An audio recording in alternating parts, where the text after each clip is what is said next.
The C17. No, not that. That's a plane. We're in Traintober. We're looking at choo-choos.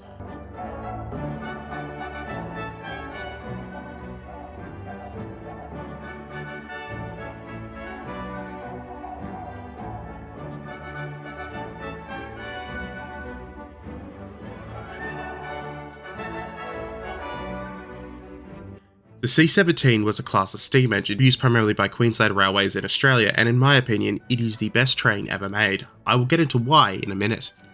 Welcome back to the final installment of Traintober, where we are ending the month off with a bonus video that I have made an executive decision to make because it's the best train ever made and you can never ever convince me otherwise. Fight me.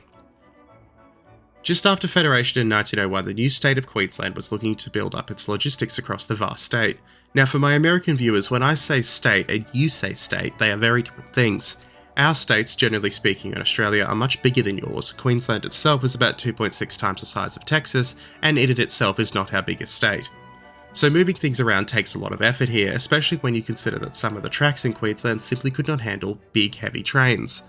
To give you an idea just on the sheer size as well, Australia is about the same size as the lower 48, continental Australia that is, yet we have only 27 million people in the modern era, compared to your hundreds of million.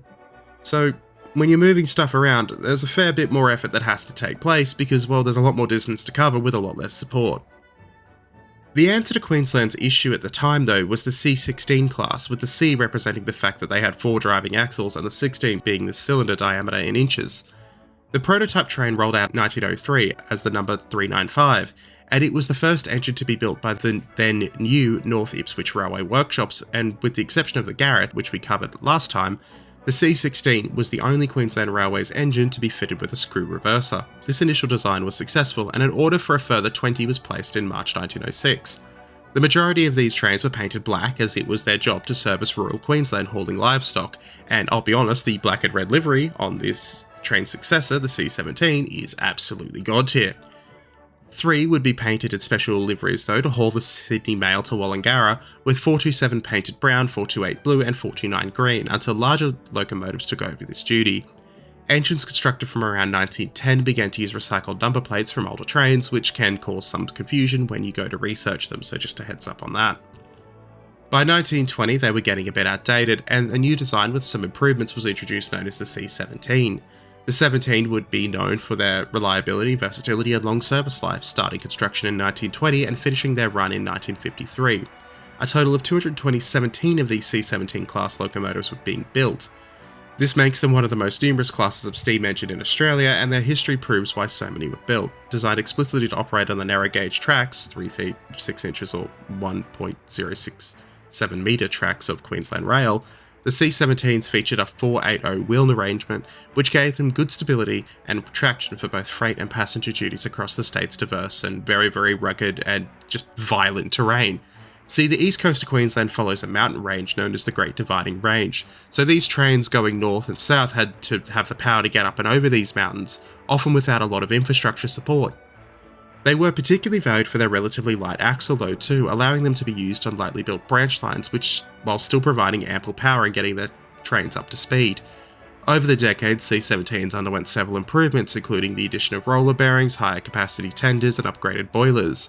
Their design simply was incredibly elegant, with features such as the distinctive Belpaire firebox, which gave them incredibly clean lines as well, and made them a favourite among many railway enthusiasts, and you can see why in every sense of the word. And I mean this with full confidence, they are the most trainy looking trains to ever train. I mean, just look at that. It's just very steam trainy.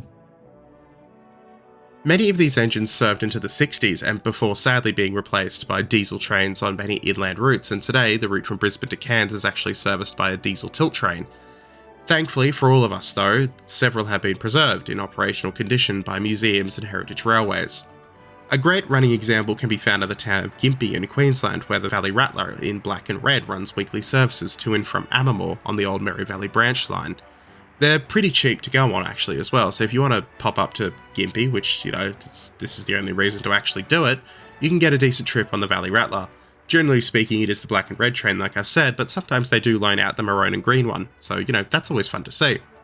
There is also another great example at the Ipswich Train Museum, and really across the state there are so many others, so your chances of seeing them up at the Sunshine State, well, they're not very low at all. Now, as for the reason this is the best train ever made, well, it's my favourite. That's the entire reason. See, there are many different ones out there, and I understand people who favour the Mallet, or the A3, the Big Boy, the Garrett, like my train nerd friend, or even the AA20. I get why you have a favourite train. I do. We all have one, we all have a favourite tank as well. It doesn't necessarily have to be the best at everything. It doesn't even have to be the best at one thing. But it's my favourite. So that makes it the best to me. Thank you for joining me for Traintober. Maybe we'll do this again sometime. If people really liked the topics and they liked having a whole month dedicated to one topic, let me know, because maybe we could do Tank Mass for Christmas, where we just talk about tanks for December. Not that I've totally planned out exactly what I would do for that entire month, if the response was positive. Either way, let me know what you think about Tank Mass. Like, comment, subscribe. Please consider checking out Patreon, where you can submit topics for these 5-minute videos, and I'll catch you all next time.